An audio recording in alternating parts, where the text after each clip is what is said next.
A lot of very high risk and very dangerous operations aren't being carried out by the military. They're being carried out by private contractors. The 5 most elite American private military companies. I have worked alongside many of these companies. Some of the most exciting and coolest stuff that I've done has been as a contractor. If you build a house, you get a general contractor, and then he finds the drywall guy, the plumber, the electrician, and so it's essentially the same thing. You buy your own gear, you do your own stuff, you accept whatever work you want, or you turn down whatever work you want. What's the point of becoming a contractor? What's the difference? Like $60,000 a year. The money difference is all there. Man, this is the most real world course that I've ever gone to. The threat level is higher than it ever has been just within the last 2 years, with assassination attempts and full-blown assassinations taking place. That's something that we absolutely have to take into consideration.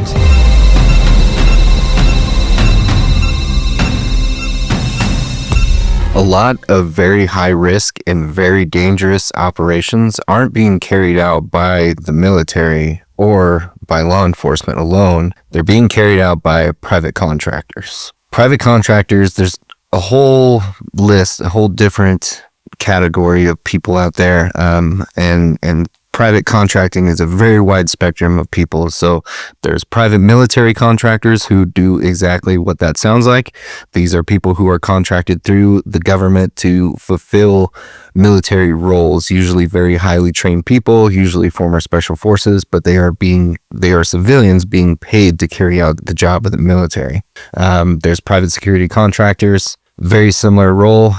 They are being paid usually government contracts or private level contracts within the state or within the United States to carry out very high risk security operations. Then there's intelligence operators and private investigators who are considered independent contractors as well. I've been contracting for several years now, about 7. I started just prior to leaving my law enforcement career. And after I left law enforcement, I really started doing contracting full time. So we're going to jump in. Let's start with this quick video about some of the top companies who hire contractors. The 5 most elite American private military companies. Number 5, Aegis Defense Services. Aegis is known for its operations in Iraq and Afghanistan, providing elite protection, intelligence, and crisis response for government and corporate clients. After merging with Triple Canopy under the Constellus Group, Aegis's 5,000 to 6,000 personnel, primarily veterans from elite units,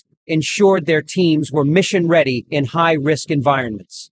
Number 4, Triple Canopy. Founded in 2003 by U.S. Special Forces veterans, Triple Canopy gained recognition for high-threat protection, particularly in post-invasion Iraq. With 8,000 to 10,000 personnel, mostly ex-military, it specializes in safeguarding U.S. diplomats and officials with precision and discipline in some of the world's most dangerous zones. Number 3, GardaWorld. One of the largest private security firms with over 120,000 employees globally, GardaWorld's elite private military division has 5,000 to 10,000 contractors, and many of them are ex-special forces. They're known for their expertise in convoy protection, armed security, and crisis management in conflict zones like Iraq and Afghanistan. Number 2, DynCorp International. With a history dating back to 1946, DynCorp provides services in counter-narcotics in Latin America, military training and logistics support in Middle East. Operating with 12,000 to 15,000 personnel, they support complex military operations in volatile regions like Afghanistan, making them a key partner to the U.S. government. But before revealing the top spot, don't forget to subscribe and like the video. Number 1, Blackwater. Founded by Navy SEAL Eric Prince in 1997, Blackwater, now Academy, is infamous for its pivotal role in protecting U.S. officials during the Iraq War and the 2007 Nisour Square incident. Despite the controversy, it set the standard for private military operations by deploying elite ex-military personnel. Now, part of Constellus, Academy maintains a highly skilled workforce in the thousands, offering tactical support and specialized security solutions. Have you ever heard of these private armies? Let me know in the comments. Boom. Yeah, so there you have it. And they kind of explain some of the things that they do. I have worked alongside many of these companies, or I have actually worked or contracted with a few of these companies myself throughout my time as a contractor in this space. So Blackwater obviously is the most well-known. They're now Academy. But, you know, this was a full-blown military at one point on their own, a private military. They had helicopters, they had vehicles. All their guys were former SF dudes, like they were saying in here. You know, that's kind of what they do. And again, this is still going on. This is very prevalent right now. I own Tacon One, which is a private security contracting company. Obviously, we are not to the scale of, you know, some of these companies that are named here, but we do still carry out this kind of work, both overseas and within the United States. So there's still very much a need for these types of people. And, you know, it's a very exciting and fun life to live. So I got started in private security contracting, or in the contracting world, like I said, prior to leaving law enforcement. So, and it's not as easy to get into as many people may think.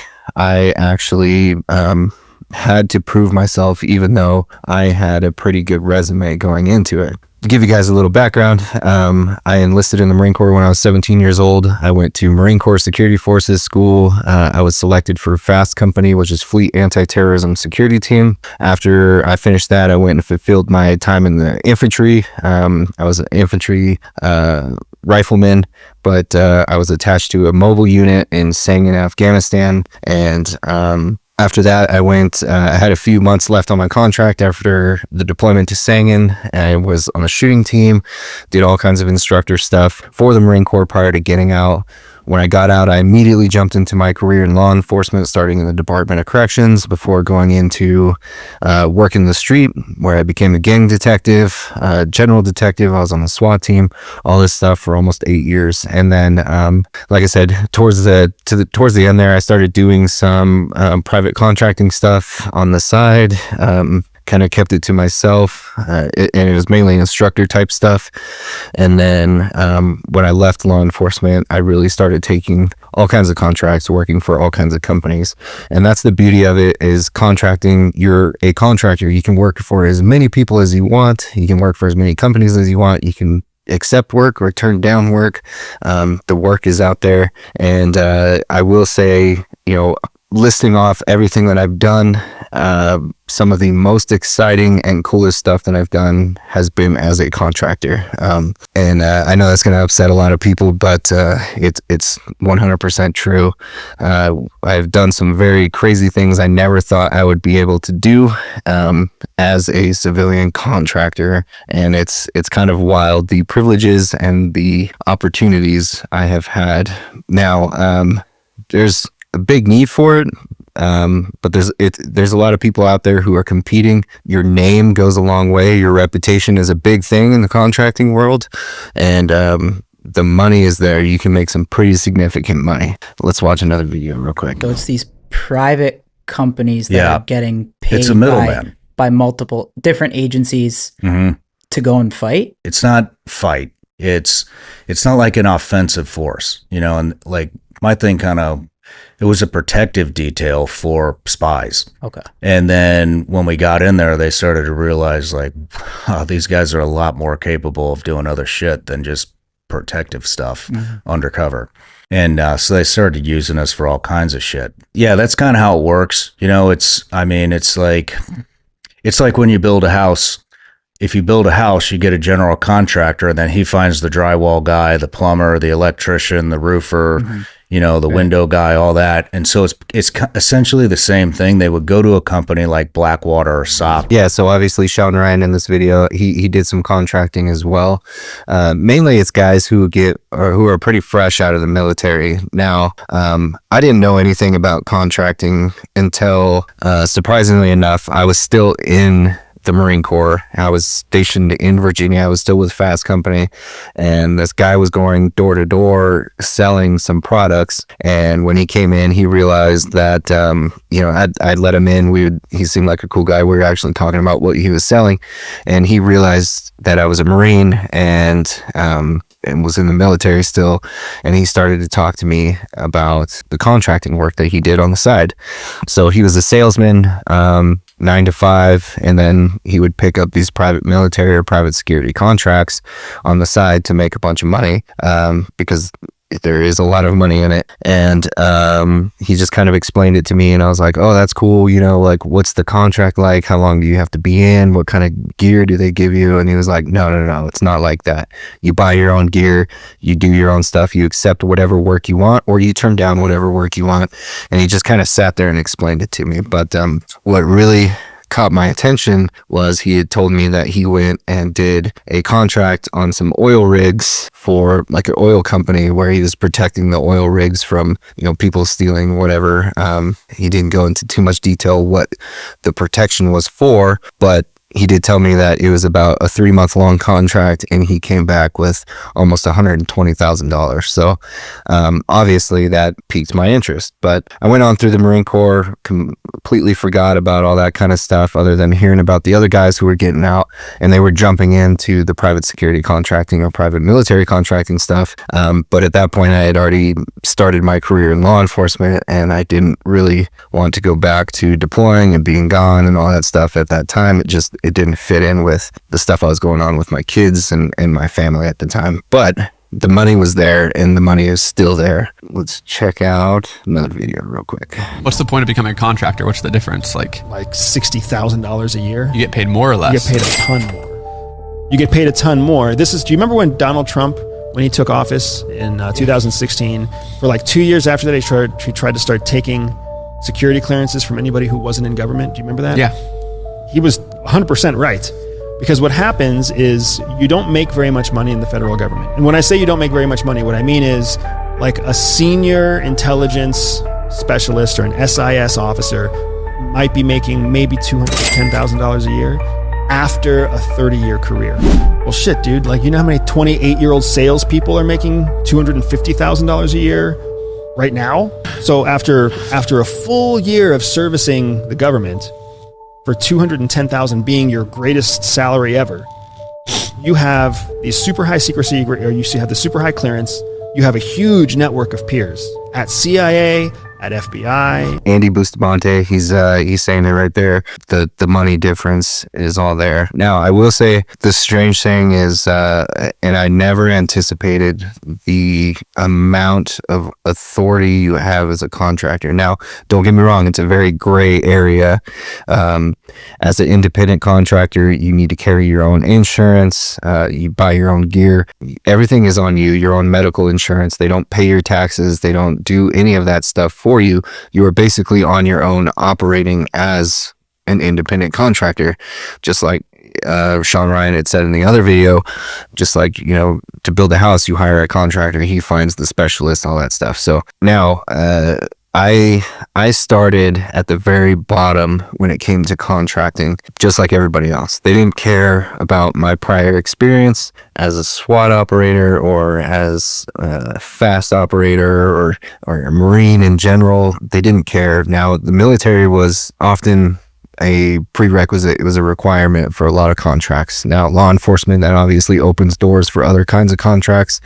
I started doing private investigations as well. But they were all just low-level stuff when I started. Private security contracts where I would be just, you know, at hotels or very low-level, you know, grocery stores, things like that. And essentially being a mall cop to start off. And, you know, that's where a lot of guys don't want to go back to if they have a long career in the military or law enforcement or whatever the case may be. But to me, I knew that I had to prove myself. I had to make a name for myself, and my reputation had to be out there for me to get the big time contracts. And as long as I was making money, I didn't care. I was being patient. And there's plenty of that type of work to go around. And other companies would put me on these low-level details as like a test before they put me on one of the more higher risk or flashy details. So I did spend a lot of time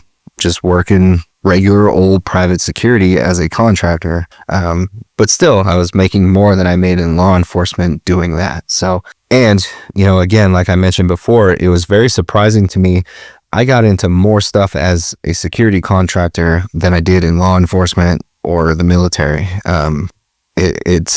It's a whole nother world. So now the private investigation stuff, I think, would surprise people, because it very much surprised me when I broke into the private security stuff. Was I had access to databases and things that I did not have access to as a detective, a full-blown sworn detective for a police agency. I have more access to things as a private investigator for background checks, or just skip tracing, looking people up, finding missing persons, all kinds of stuff. The biggest issue you run into with that stuff is agency cooperation.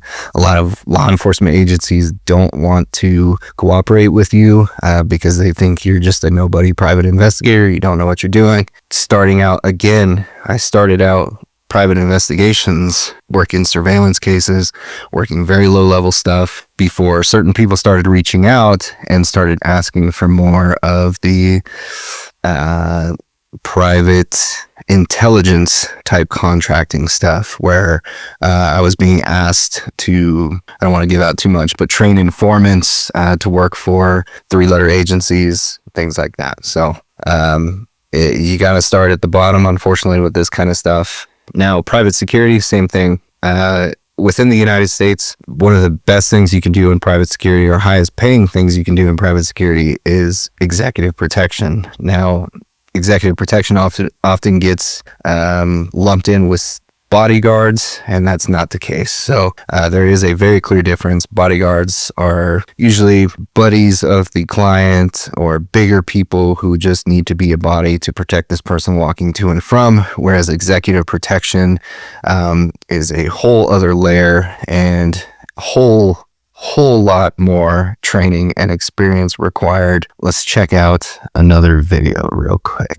If I come out of this thing if I come out of a school and I'm ready to walk in and I think I'm ready, what don't I know yet outside of the soft skills? Or maybe you can give us some particular ones in there. You mentioned like nanny mafia. Like, it's going to hit you in the side of the head. Well, they never talked about this shit in school, right? I never had that. I never had that experience. There was never that role play that happened or whatever. And if I'm the potential client, like, how do I go about knowing or finding the right type of person to fit the role that I need them to fit?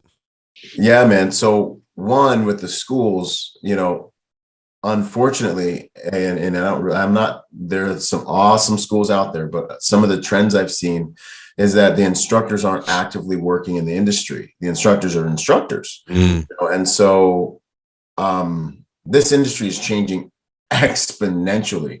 I read a Forbes report before the pandemic that said this industry was going to double in the next 10 years. You add in the pandemic there and everyone being scared and everyone wanting security, we have seen just exponential growth. It's probably going to quadruple the amount of private security professionals that are in demand. As a business owner, I'm having to scour the earth for high quality people. For good protectors. Yeah. So high quality people are in a great time to get into the industry. So with that having been said, the principle. Yeah, we'll pause there for a second. So Byron Rogers here in this video on the Iron Sights podcast, he's talking about the need for this. Now, obviously, this is let me see. This video is 4 years ago, and it is 100% true. 4 years ago, I was breaking into the executive protection stuff, working my way up. Like I mentioned before, even with executive protection, there's layers where you start out and where you work yourself up to, depending on if you're a good agent or not.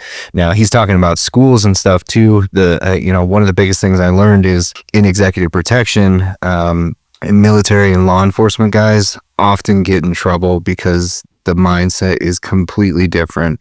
In executive protection, our role is to protect that client, that principal, get him, her off of the X priority. Whereas military and law enforcement dudes, we've been trained since day one that we run towards the gunfight, we run towards the fight, whatever, towards the threat and handle the threat. Whereas executive protection, our role is to get that client or that principal off of the X versus going and addressing that threat.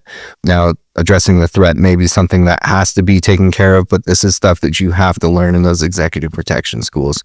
And like he's mentioning here, and I 100% agree, is, the instructors at these schools need to be actively working in the industry because it is changing every single day. So here we are, this is 2026, and in executive protection, we've had some huge things happen just within the last 2 years, with assassination attempts and full-blown assassinations taking place, which has changed the game.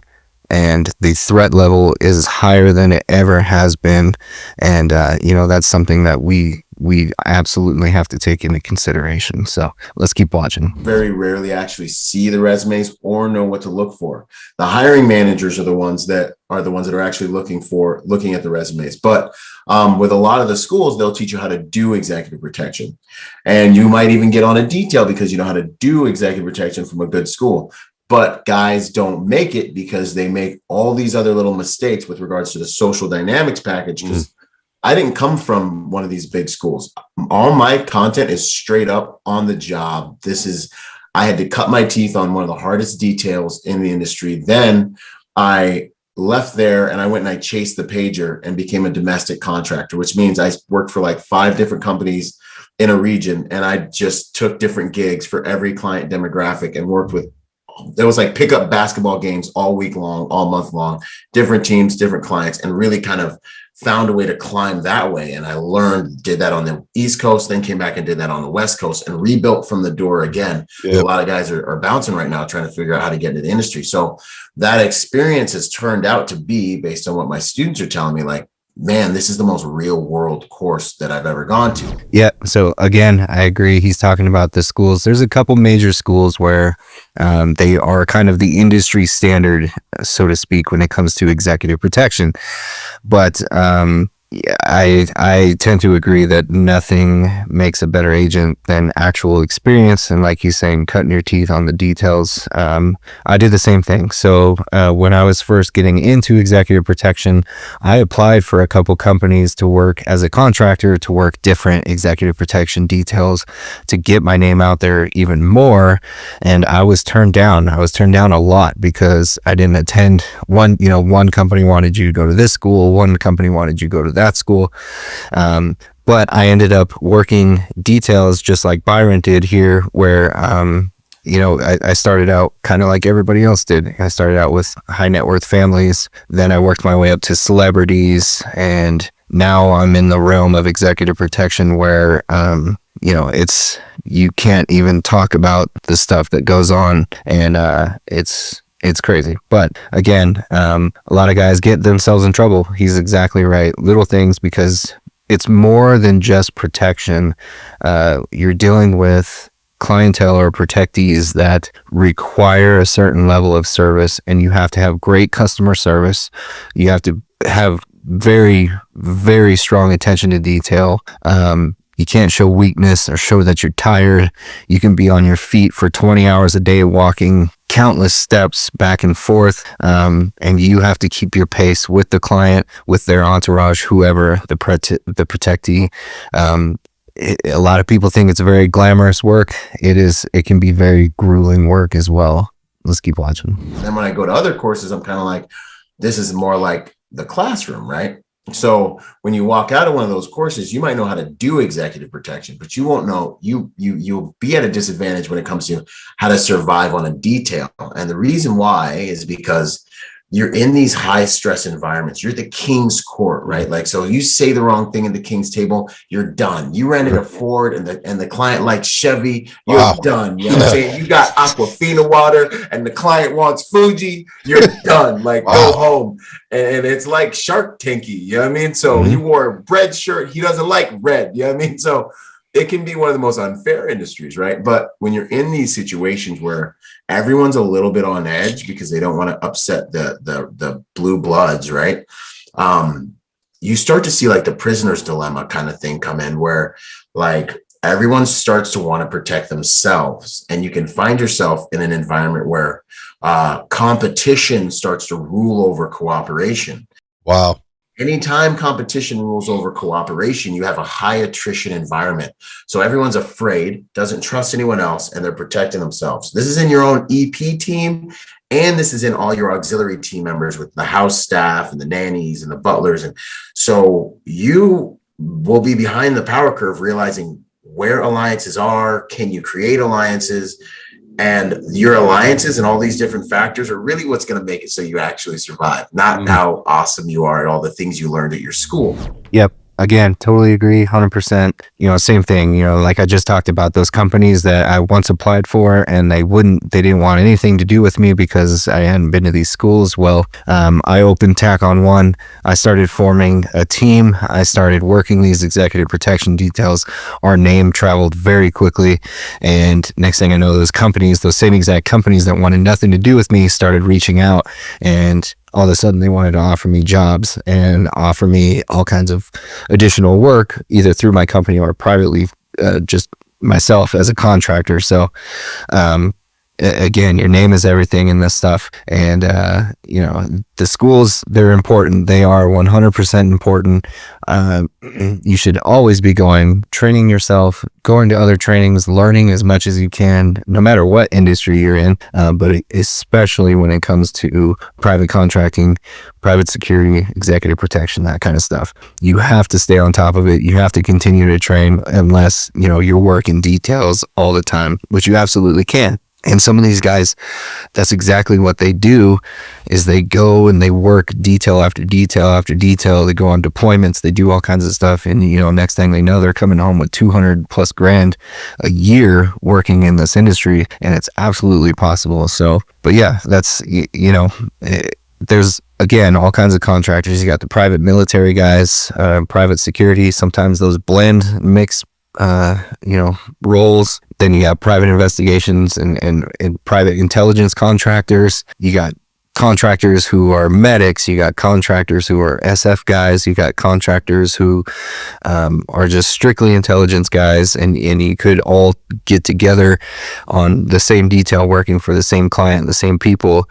So it's a awesome world to be in.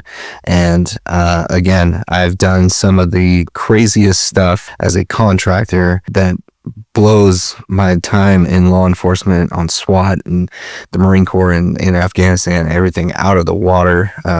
Now, the types of details you could be doing as a contractor, you could be doing, like I said, surveillance or intelligence type work for a company.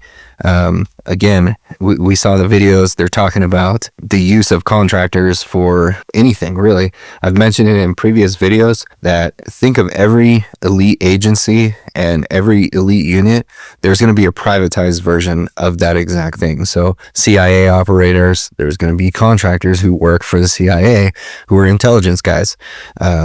Executive protection is essentially privatized civilian secret service for ultra high net worth clients or very powerful people. We'll just put it that way. And then private investigators, you're basically a private detective. And, a lot of people don't realize what actually goes on in the private contracting world, but you can be doing anything from transporting millions of dollars worth of jewelry or assets. You could be transporting VIPs or very, very important people who have significant threats on their lives.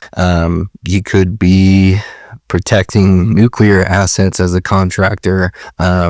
You could be asked to go undercover as a contractor and infiltrate gangs, cartels, you name it. I mean, the work is out there and you just got to find it. You got to work your way into it. So again, it's tough to get into. I work with some of the coolest people, in my opinion, on the planet. We're talking former Delta Force guys, CIA operators, Navy SEALs, again, you name it. And these guys have been doing the contracting stuff for so long. And the beauty of it is you can make all your money within a couple months. So, you know, like the story I had told where the guy, he was a salesman going door to door. He wasn't really stressed about whether or not he made a sale because he just went and did a 3-month contract where he came back and basically paid all his bills for the year. And there was other guys I worked with in law enforcement that did that as well. They would go on leave for a couple weeks, do a detail, do a contract, and come back with a bunch of money.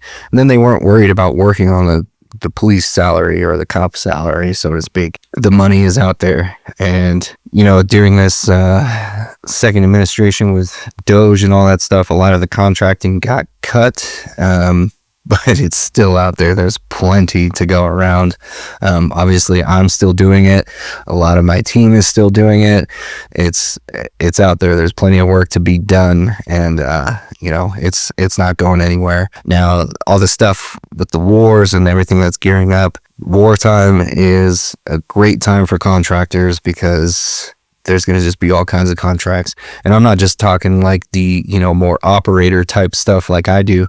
There's going to be contracts to go and rebuild cities after they've been destroyed and things like that. This has been ongoing throughout all the wars. This is nothing new.